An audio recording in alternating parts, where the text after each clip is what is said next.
Hello and welcome to Connected. Today, we take you behind the scenes of entertainment. Joining us will be two of the stars from Baz Luhrmann's multi-million-dollar production, Strictly Ballroom the Musical, a show that has more glitz and bling than Dame Edna's wardrobe. 40 years on, and Australia's most successful show band, Wickety Wak, is still performing to thousands. Band member Tony Jeffrey turns back the clock and relives some of those golden moments. And finally, a show that stars puppets. We take you behind the scenes of the Tony Award-winning musical Avenue Q, set to play Brisbane this month. So let us entertain you and get connected.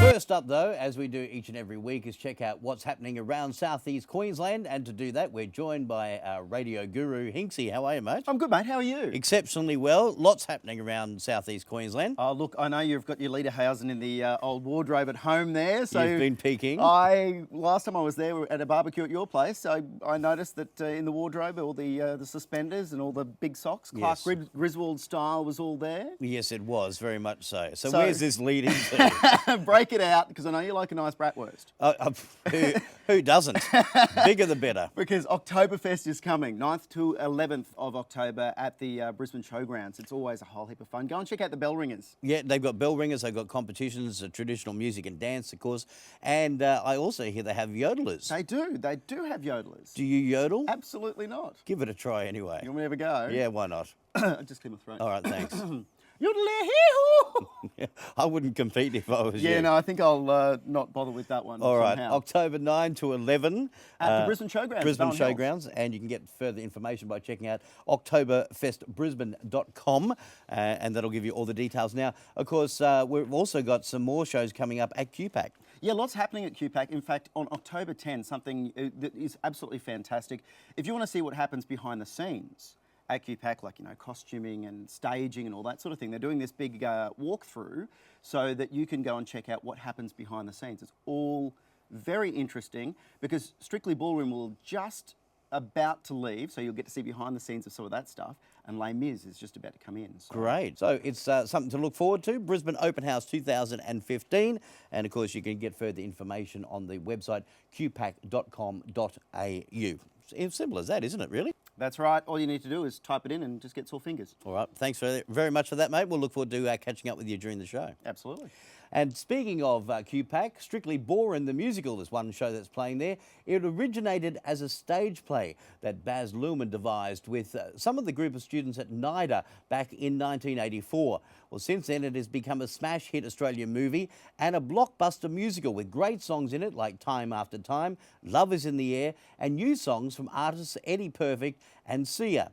Our connected cameras went behind the scenes to speak with the stars and get a glimpse of Strictly Ballroom the Musical. Oh, it's been an incredible experience and I've loved every second of it. It's been amazing to go from studying, music theatre, every day intensively 3 years and then coming into Strictly Ballroom. It's been my big break and I'm really grateful, yeah. I've danced since I was 6 and dancing's always been, a part of my life and a part of what I love, but ballroom and flamenco, which is what I do in the show, were very new to me. So we did a lot of classes, we were doing a lot of flamenco together, and lucky I had Thomas, who's such an amazing ballroom dancer and all-rounder dancer. So he kind of led me through, and yeah, I think, we have fun, and the Paso Doble is a really big highlight for the both of us, yeah. We go hard for approximately 2 hours and 43 minutes, I guess the show runs for. So yeah, we're on stage for pretty much all of it and we're dancing for most of it. So yeah, you sweat out a whole lot. Last week in Melbourne I had a nosebleed because I had too much Nurofen. So yeah, you just got to get around things in some ways. It's a very filmic show.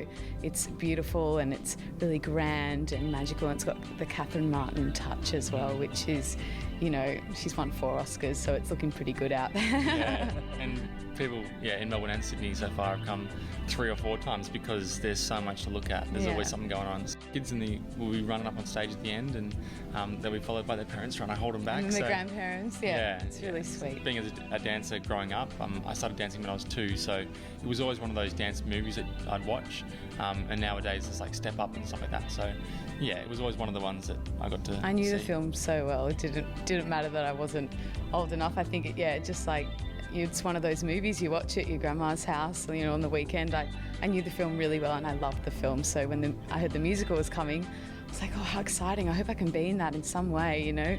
I do have a favourite moment. I love Beautiful Surprise, the duet that Scott and Fran sing at the end.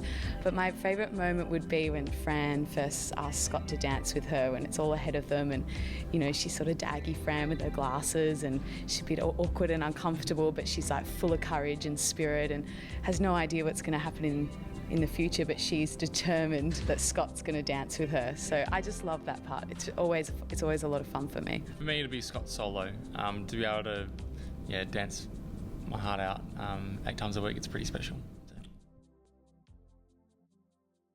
As Thomas Lacey and Phoebe Panagiotis are talking about Strictly Ballroom the musical. And Hinksy, you've actually been able to go along and see the show. Yeah, I saw it at the very first show, and I have to admit something to you. I actually have never seen the movie. Really? I didn't know what to expect. I thought it was a show about a large pair of pants. But look, it was absolutely amazing. By intermission, I just remember the song just before intermission. I was sitting there gaping with my mouth actually hanging open and having to remind myself to breathe. It is just an explosion of the senses, I guess. Just the singing, the dancing, the colour, the performances. Like Phoebe and Thomas, who you just saw there in the package, fantastic. So it really is a great show to go and see. It's on until October 17th, I know, so it's not got that long to go. But if you get a chance to go and see it, I would absolutely urge people. It is fantastic. I'll go out on a limb here. I've seen a lot of shows over the years. This would have to be the best show I've ever seen. That's a big call. It's a huge call. It is. But for me personally, I loved it. And I'm going to go and watch the movie now. Well, you can also see, Phoebe was talking about the whole cinematic feel that Baz Luhrmann's put on this production, and you can certainly see that in the colourisations of the show and also, you know, the way he structured the settings. Well, the interesting thing is when you walk into the theatre, all the seats are coloured. Because if you've seen the movie, I guess it's the same sort of thing. You've got the dancers come out at the start and they're actually in different colours. So they're costumes. So you actually become part of a team throughout the show. And, you know, there's emotion, there's laughs. It's a very funny show. And we've also got to point out too that if you go along and see the show, you're going to see one of the largest mirror balls you've ever seen in your life. It's massive. It really is huge. It sits over the top of the audience, doesn't it? Absolutely. So when they say it's Strictly Ballroom, there's a big, huge, there's not much ballroom. Mirror ball up there. Yeah, that's right. We'll clarify. But you give it how many stars out of 5? Oh, if this has to be the best show I've seen, I would have to say 4.5. And that's a huge call. Like, it would have to be... I walked out of that absolutely buzzing for the following 24 hours after that. Well, fantastic, mate. Well, look, thank you so much for telling us about it. And obviously you had a great time and singing the songs as you left. Oh, absolutely, and annoying the hell out of the other people. Thanks so much, mate. All the very best. And we'll catch up with you a little later. Strictly Ballroom, the musical, as Hinksy said, is on until the 17th of October. If you'd like to get along, you can book online at qpack.com.au, or you can give them a call on 136 246. Up next, we get you connected with Avenue Q.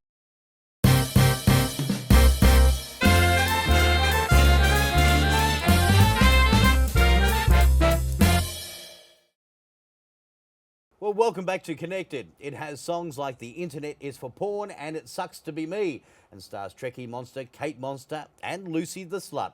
I am, of course, talking about Avenue Q, the Tony Award-winning musical, which looks at the big decisions we all make in life. It opens this month at the Brisbane Arts Theatre, and we are joined in the studio by some of the cast, including Marie Butterworth, who plays Kate Monster, and Natalie Mead, who plays child TV star Gary Coleman. Yes, I am. How are you both? Yeah, good, thank you. And of course, we have Hinksy on the end, who's got a bit of a passion for the puppet shows, Oh, don't you? absolutely. I love them. In Yeah. fact, is your hand feeling naked right now? The fact that you're going to- It is. My puppet Kate Monster had to go to the salon today to get her hair fixed up. So Right. yeah, I feel very naked. Now, I'm actually interested about Lucy. Damien mentioned her in the top of the intro there. So, you know, Lucy's quite friendly, is she? Yes, very friendly. That's a Very very friendly. diplomatic way of saying it, yes. Yes. Yeah, look, let's move on from Lucy because I'm sure she'll get enough attention of her own during the show. She does. Very much so. But when you look at this, I mean, it's been a runaway success, hasn't it? I mean, Tony Award winning, took out Best Musical, Best Book for a Musical. I mean, what's the secret, Nat, do you think, to the success of this show? It's just fun. It's a bit of escapism, and it's a chance to laugh at things that people don't think you're allowed to laugh at, like racism and pornography, and it's everything that you can think it's politically incorrect, jam-packed into a show Yeah. with lots of songs. And So I guess, Marie, utilising the puppets is the best way to bring in those sorts of concepts and get away with it. Yeah, definitely, and yeah, it gives a disconnection, I guess, between what the audience sees as normal actors or whatever else, and it just adds that, because I like to describe it as an irreverent version of Sesame Street. So so people will be sitting in the audience and maybe their childhood was all about Sesame Street, and then they'll see this and it's all, you know, we bring in the adult flavours, I guess. Really, with Lucy. Yeah, and so I guess that gives that disconnection where the audience can really enjoy it, but also relate to it because they know what Sesame Street's meant to be. But we bring in all these other funny concepts. Fantastic. Was Sesame Street, Hinksy, where you got your fascination with puppets? Oh, yes. I have this weird fascination with puppets, and, you know, it inhabits my spare time all the time. Okay. Yeah, that's why I was interested in Lucy. Right, yes, of course you were. But have to come to the show and meet her. yes, yeah, maybe. Can you organise that? I'll talk to my people. Nice. We'll get it sorted. We'll do lunch. When you look at this show, I mean, it's got a very basic premise to it. A young puppet in the terms of Princeton who goes to find lodgings, ends up at, you know, past Avenue M and ends up at Q, where, I mean, you're just a bunch of fun-loving people and characters. Pretty much, yeah. A whole bunch of down-and-out sort of people living in Avenue Q that make the best of what they can. Yeah, you've got some funny songs, and I think also the music is something too. Would you say, Marie, that really has driven this show to success? Oh, definitely. And songs like Everyone's a Little Bit Racist, Sucks to Be Me, Wish I Could Go Back to College, which a few of us might think one day, oh, life was so much more easier at uni, and all that. So it's those sort of songs that really bring it together, and they're hilarious. Yeah, and I think it's just what a musical's meant to be, but it's got all the naughty references. And of course, one of my favourite songs, "The Internet Is for Porn," Yes. which brings back to the whole thing. It's what we're thinking, really, isn't it? Maybe I'm going out on a limb here. Hinksy, help me out with this. I'm not touching that one. But when you say, you know, people thinking about, you know, going back to college and how simple life was, you know, those sorts of things, I mean, it really does say what people are thinking. Yeah, there's lots Yes. of really good messages, I guess. The internet for porn, that sounds like a great find them message. for porn. So once you get past the internet is for porn, you'll stumble across just about the things that do go wrong. Where Princeton, the main character, he's trying to find his purpose, and which, you know, a lot of us probably still are as we get older.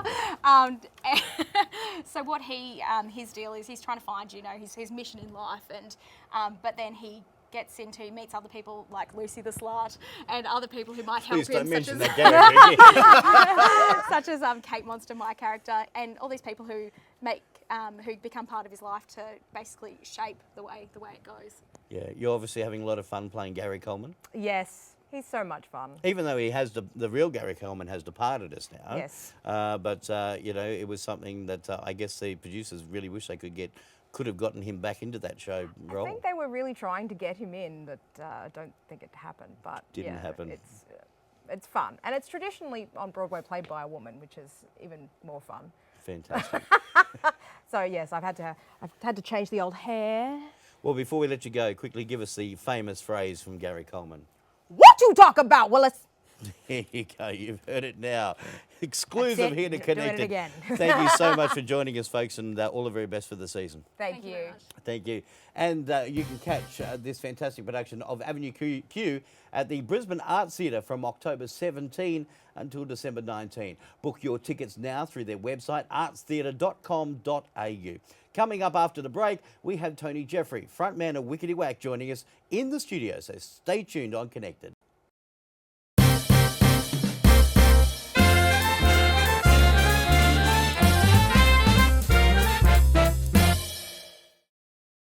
Welcome back to Connected. The legendary Wickety Wak clocks up 40 years in show business, and to celebrate, the boys are turning on one of the funniest concerts of the year as Greg Doolan, Rob Rosenland and Tony Jeffrey take you on an audio-visual production of their brilliant live performances, integrated with film footage from their incredible, successful television series with Channel 7.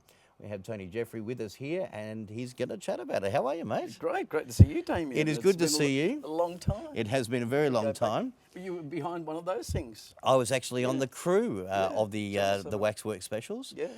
And they were incredibly successful, weren't they? They're fantastic, unbelievable. Yeah. Shoestring budget. Well, that's like most television back in those days, wasn't it? Yeah, of course. Now, of course, you guys actually started way back, mid-70s down at the Currabee Hotel. That's correct, yes. And you were just doing impersonations, and slowly it all took off. Well, it did. It was, over a period of all the time, your shows started, probably were about 8-minute segments of funny stuff, and then it sort of grew and be more creative and introduce different acts and artists and impersonations. So Yeah. it was a great involvement because it wasn't like a 5-minute involvement. It was, just your own experience on the stage and what was funny and what wasn't funny, and to keep things in. And then there was ad lib. It was, a lot of ad lib, and it still is today. You guys worked very hard, though, to bring that comedy, but also to do, top-notch vocals with great harmonies, didn't you? Yeah, well, very privileged to be able to be part of the guys that were all great singers and, funny characters. It's a privilege and a pleasure, I always said. Still say, yeah. One of the things that launched you in Queensland was, of course, your association with Jackie Mack on her television show. Yes, of course, yeah. It's kind of all happened by accident. We were doing shows at shopping centres with Jackie, and then it evolved into doing the breakfast shows and doing all the crazy skits with her. It was fantastic, yeah. And then, of course, you went over to Seven, and you got to do the Love Your Brisbane promo, didn't you? Yeah, yes, it did, yeah. It was And that was good great stuff. success, wasn't it? Look at this. Yeah. Yeah, I know. Look You at could, this is actually footage of you guys on the Don Lane show, which was a national program, and you're shaking your booty there, mate. You're shaking something, I can tell you that. That was the YMCA sketch, I believe. It was. And very, it's amazing when you look at, how much you've progressed. And of course, Don Lane was a great supporter of local acts, wasn't he? Yeah, well, all those days have just gone. We had the midday shows and nighttime. Tommy from Sydney, the American guy, was on the nighttime show. Right. Don Lane and all those shows were they're wonderful, fabulous for artists. Yeah. Because you could, see that. I said, I must go to the club and have a look at those guys or whatever, So it was a great form of advertising, but they're all gone. You look fabulous in a dress, may I say, as well. Thank you. Just looking at some of this footage from Pop Goes the Whack, that was a huge concert at the Queensland Performing Arts Centre, wasn't it? Yeah, a fabulous time. Yeah. It was quite funny. One time we did one at one of the theatres, and Peter, who's retired now. Just while you're talking about that, I've got to show you this, because this is from your TV special, and this is you with the whack card. You used to do it. That's disgusting. Do you remember that? Does that still happen to you when you go and get the ATM? No, unfortunately. But that's what it was like, wasn't it? It was just, throw caution to the wind. I mean, you guys took off. Yeah. No one was safe, were they? No, of course not. But those were the days of that. I think it's become too politically incorrect now. It was all tongue-in-cheek and nobody was offended. Well, No. yeah. Another one fun. which you did, which was the Gay Busters That's sketch. the Brisbane City Mall. Yeah, let's have a look at that. Now, one of the stories is, of course, that you guys, during a lunch break while you were filming that, went into one of the inner city pubs to have a drink for lunch, and you turned every single guy's head in that pub when you walked in those outfits. Oh, I probably did. They're probably very scared. I would have been, yes. You tackled some of the top hits of the era too, you know, especially in the 80s, didn't you? Yeah, well, it was all virtually covers in those days, covers and send-ups. We'd either dress dress it up, or it was done with parody, change the lyrics, which were kind of famous for, you know, changing the lyrics into the funny stuff and making it look good as well. If you could dress it up, it was even better. Yeah. You guys made a conscious decision, didn't you, to end everything on a particular year? Yeah, we did. We did. But we had more returns than Dame Nellie Melba. Or John Farnham. Yeah, but look, it's fantastic. I mean, the audiences now, I look out and it's just a sea of white.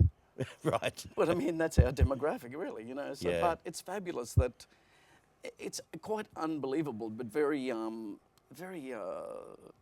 don't know, what's the word?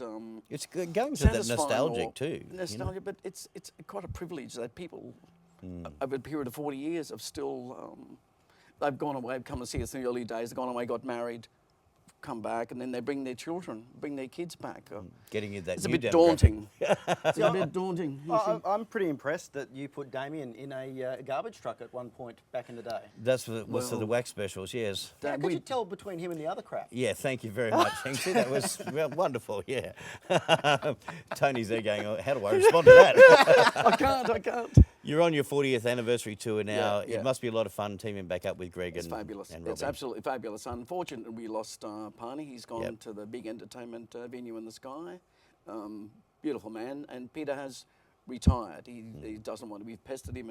He's an incredibly funny guy, but he's happy just to stay at home and mow lawns and travel around the world. So Sounds we do almost miss too him. good, doesn't we it? do miss him. Yeah. Mate, always great to see you. Thank you so Thanks. much for coming in. It's Thank you, Damien. 40 years. I mean, not many groups make it that far. Oh, thank you very much, and nice to meet Hinksy as well. Yeah, good on you, mate. There we go. Tony Jeffrey there joining us from Wickety Wak. And you can catch the Wak at the Ipswich Civic Centre on Saturday the 17th of October.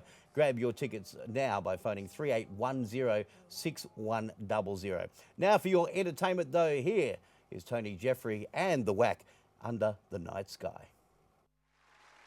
City lights down below us, stellar bodies above, twinkling through an ocean of blue, such heavenly love. I wrap my arms around you, and everything comes down to the stars, the moon and you and I. Under the night sky, we'll find out why romances were taking all those chances on another broken heart. Under the night sky, we'll climb to new positions and lose our inhibitions from the start.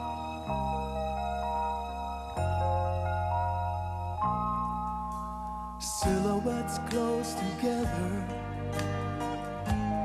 waited so long, trying to find a feeling so right, coming on so strong.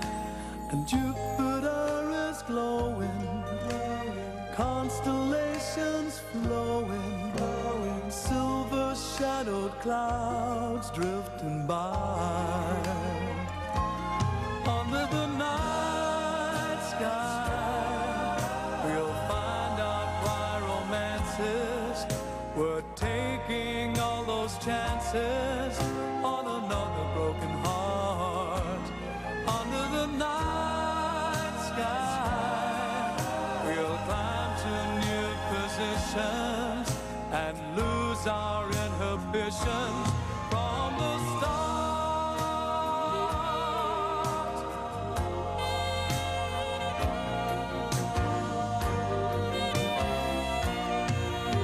I wrap my arms around you, and everything comes down to the stars, the moon and you and I. Under the night sky, we'll